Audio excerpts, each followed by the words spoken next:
یو زنانه سوال کړی دی، وایي چې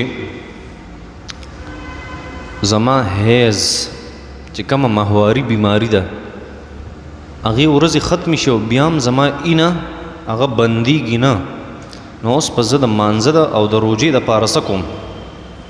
ګوره د هرې زنانه خپل یو عادتي، د هرې زنانه خپل یو عادتي، د چا حیض ماهواري بیماری هغه 8 ورځې، د چا 15 ورځې، د چا 10 ورځې، د 10 نه سیوا نه او د 3 نه کمه نه.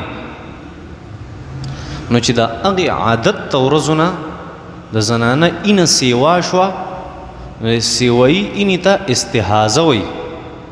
په دې کې به دا روجم نیسي او په دې کې به مونځ هم کوي، خو صرف د مونځ ترتیب به دی چې دا به د هر وخت دپاره نوی اودس کوي، د هر وخت دپاره به نوی اودس کوي.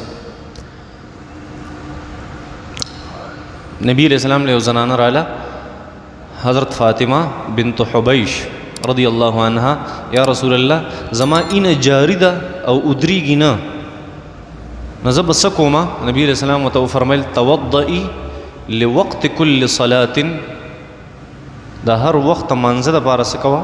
ځان له اودس کوه.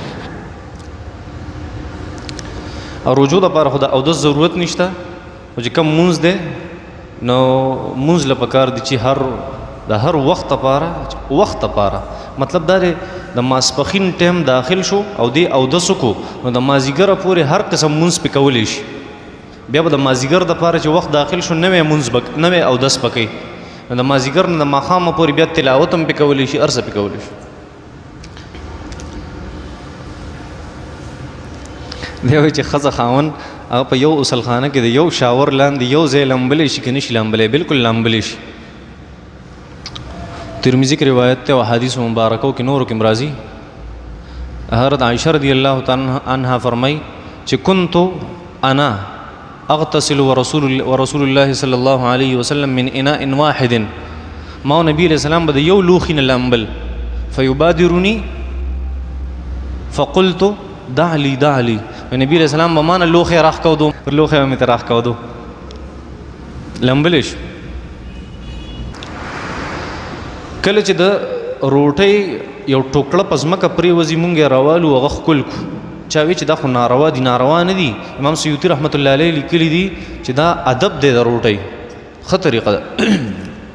رزق ته ښکلول پکار دي، کیا کا توره کپړه استعمالول جایز دي، کپړې ته جوړول ځان له بالکل جایز دي، خو په محرم کې نه دي استعمالول پکار. په کمو میاشتو کې شیعګان استعمالوي، یعنی د هغې سره مشابهت ته تاسو ته مه وي چې د کمو کپړو مشابهت د غیر مسلمه د کپړو د لباس سره هغې استعمالول ناروا دي.